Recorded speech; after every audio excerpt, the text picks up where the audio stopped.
আসসালামু আলাইকুম। আজকে আমরা শিখব হচ্ছে আউটবাউ নীতি। তো আউটবাউ নীতিটা হইতেছে একটা ইলেকট্রনের একটা পরমাণুর যে ইলেকট্রনগুলো আছে সেই ইলেকট্রনগুলো কীভাবে বিন্যাস হবে সেটা এক্সপ্লেন করে আউটবাউ নীতি।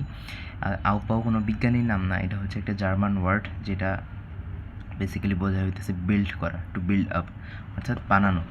এখন কোনো একটা যদি বিল্ডিং বানানোর কথা ভাবো, তো বিল্ডিং কি কখনো উপর থেকে নিচে বানানো হয়? না, অবশ্যই না। অবশ্যই বিল্ডিং বানানোর ক্ষেত্রে প্রথমে কী হয়, নিচতলা থেকে শুরু করে বানাইতে হয়, ধীরে ধীরে একটার পর একটা ইট বসায় বসে উপরে উঠতে হয়। সেরকমই আমাদের আউটবাউ নীতির ক্ষেত্রে ইলেকট্রন সবার আগে নিম্ন শক্তি স্তরে প্রবেশ করে, তারপরে উচ্চ শক্তি স্তরে অরবিটালে বা উচ্চ শক্তি স্তরের যেই ঘরটা আছে সেখানে প্রবেশ করে।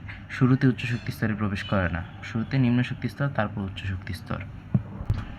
যেমন কোনো একটা পরমাণুতে ইলেকট্রন যদি প্রবেশ করে, প্রথমে হচ্ছে 1s এ ঢুকবে, তারপরে 2s এ ঢুকবে, তারপরে 2p-তে ঢুকবে। শুরুতেই কিন্তু 2p-তে ঢুকতে পারবে না, 1s ক্রস করে 2s এ সম্পূর্ণ ফিল আপ হয়, তারপর 2p-তে ঢুকবে। এখন আমরা বুঝবো কিভাবে কোনো একটা অরবিটালে শক্তি কতটুকু বা কোনো একটা শক্তি স্তরে শক্তিটা কম নাকি বেশি, এটা বুঝবো কিভাবে? তো এটা বোঝার জন্য আমাদের একটা সূত্র আছে, সেটা হইতেছে n+l। এখন n+l বলতে কি বোঝানো হইতেছে? n হইতেছে প্রধান কোয়ান্টাম সংখ্যা আর l হইতেছে সহকারী কোয়ান্টাম সংখ্যা।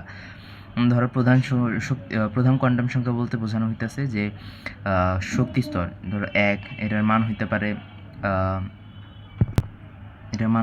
1, 2, 3, 4 এরকম করে যে কোনো পূর্ণ সংখ্যা। আর এল হইতেছে সহকারী কোয়ান্টাম সংখ্যা, এটা সবসময় 4টাই থাকে, 0, 1, 2, 3। এদের হচ্ছে এটা তো হইতেছে 0, 1, 2, 3 এর নাম্বার হিসেবে, বাট এদের যদি অ্যালফাবেটিক ক্রম সাজানো হয় তাহলে এটা হবে 0-কে আমরা বলি S, 1-কে বলি P, 2-কে বলি D, 3-কে বলি F। এই 4টায় আমাদের সহকারী কোয়ান্টাম সংখ্যা হয়ে থাকে। অর্থাৎ একটা কোয়ান্টাম সংখ্যার জন্য এক একটা সহকারী কোয়ান্টাম সংখ্যা হয়ে থাকে। এগুলো হইতেছে কোয়ান্টাম সংখ্যার একটা ভিডিও আমি আপলোড করব, সেখানে ডিটেলসে ব্যাখ্যা করব। সো আজকে আউটবাউ নীতি বোঝার জন্য আমি যতটুকু দরকার ততটুকু বুঝাইতেছি। সেই ক্ষেত্রে হইতেছে তোমার n+l লাগবে, অর্থাৎ এই যে আমাদের কিন্তু এখানে দেখো 1s এর মধ্যে 1 হইতেছে n প্রধান কোয়ান্টাম সংখ্যা, s হইতেছে হচ্ছে l এর মান সহকারী কোয়ান্টাম সংখ্যা। এই দুইটা যোগ করো, n এর মান কত 1 আর s এর মান আমরা কত জানি 0, সুতরাং কত হয় 1, অর্থাৎ 1s এর শক্তির মান হইতেছে 1। 2p-র ক্ষেত্রে যদি দেখো, n এর মান হইতেছে 2, p এর মান হইতেছে আমরা জানি p এর মান হইতেছে 1, টোটাল মিলে 3, অর্থাৎ 2p এর শক্তির মান 3। এভাবে করে যে কোনো অরবিটালের আমরা শক্তির মান বের করতে পারি। এবং এখন আমরা দেখতেছি কিন্তু 1s এর শক্তির মান 1, 2p এর শক্তির মান 3, অর্থাৎ 1s এর শক্তির মান ছোট, অর্থাৎ 1s হইতে নিম্ন শক্তি স্তর, 2p হইতেছে উচ্চ শক্তি স্তর। সো প্রথমে আগে ইলেকট্রন 1s এ যাবে, তারপর 2s এ যাবে, তারপর 2p-তে যাবে, এভাবে। এখন এখানে আরেকটা এক্সেপশন আছে, সেটা হইতেছে 3p আর 4s এর যে শক্তির মান সেটা হইতেছে একটা এক্সেপশন। কেন? কারণ 3p-র ক্ষেত্রে কি 3 হইতেছে 3 কোয়ান্টাম সংখ্যা 3, p হইতেছে সহকারী কোয়ান্টাম সংখ্যার মান 1, তো 3 আর +1 করলে 4 হয়। 4s এর ক্ষেত্রে প্রধান কোয়ান্টাম সংখ্যা হইতেছে 4 আর সহকারী কোয়ান্টাম সংখ্যার মান হচ্ছে 0, টোটাল মিলে 4। এখন 3p আর 4s দুইটার ক্ষেত্রেই শক্তির মান একই, তাহলে আমরা বুঝবো কেমনে কোনটার আগে ইলেকট্রন প্রবেশ করবে কোনটার পরে।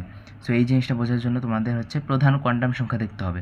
যখন দেখবা যে দুইটা শক্তি স্তরের মধ্যে শক্তির মান কম যেটা, সেটা আগে ঢুকবে ইলেকট্রন, এটা তো গেল প্রথম কনসেপ্ট। সেকেন্ডটা হইতেছে যদি এমন দুইটা যেমন 3p আর 4s-এর মধ্যে এরকম কোনো অরবিটাল দেখো যেখানে হইতেছে শক্তির মান সেম দুই জায়গায়, তখন সেই ক্ষেত্রে তোমাদের দেখতে হবে সেই জায়গার প্রধান কোয়ান্টাম সংখ্যা, যেই দুইটার শক্তির মান সমান পেলে সেই দুইটার যে প্রধান কোয়ান্টাম সংখ্যা অর্থাৎ n এর মানের কারটা ছোট। অর্থাৎ যেমন 4s এর ক্ষেত্রে n এর মান হইতেছে 4, এই যে 4টা হইতেছে প্রধান কোয়ান্টাম সংখ্যা। 3p-র ক্ষেত্রে n এর মান হইতেছে 3টা হইতেছে প্রধান কোয়ান্টাম সংখ্যা। এখন 3p আর 4s এর মধ্যে অবশ্যই 3p এর n এর মান 4s এর n এর মান হচ্ছে ছোট, অবশ্যই। সুতরাং 3p-তে সবার আগে ইলেকট্রন ঢুকবে। অর্থাৎ যদি দুইটা শক্তি স্তরে বা অরবিটালে যদি শক্তি সংখ্যা সমান থাকে, সেই ক্ষেত্রে তাদের যে প্রধান কোয়ান্টাম সংখ্যা হবে সেইটা অনুযায়ী আমরা ডিসাইড করব। প্রধান কোয়ান্টাম সংখ্যা যারটা কম থাকবে, যারটা ছোট থাকবে, তারটায় সবার আগে ইলেকট্রন প্রবেশ করবে। সো এটা হইতেছে আমাদের আউটবাউ নীতি। এটার মাধ্যমে আমরা বুঝতে পারবো যে একটা পরমাণুতে ইলেকট্রন কীভাবে আর কি বিন্যাস হয়ে থাকে, এবং এই জিনিসটা জানা খুবই জরুরি, কেমিস্ট্রির কোর কনসেপ্ট এটা। সো আশা করি তোমরা সবাই বুঝতে পারছো। আরও যা যা টপিক লাগবে তোমরা কমেন্ট বক্সে কমেন্ট করো, ফেসবুক পেজটা ফলো দিয়ে রাখো আর ইউটিউব চ্যানেলটা সাবস্ক্রাইব করে রাখো। ধন্যবাদ সবাইকে।